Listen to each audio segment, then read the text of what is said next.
бүгін заманда, бұл асырда, бұл дүнияның тарафтан инкишаф еткен вақытта біздің халқымыз бұл хор, бұл өлімлерге рас келгеніне пек жанланамыз.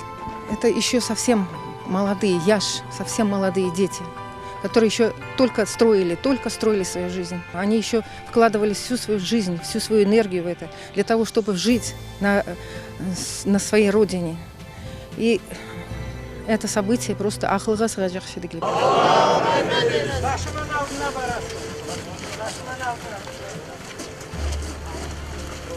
Allah rahmet eylesin de gelmeye hak sana rahmet ve mağfiret eylesin.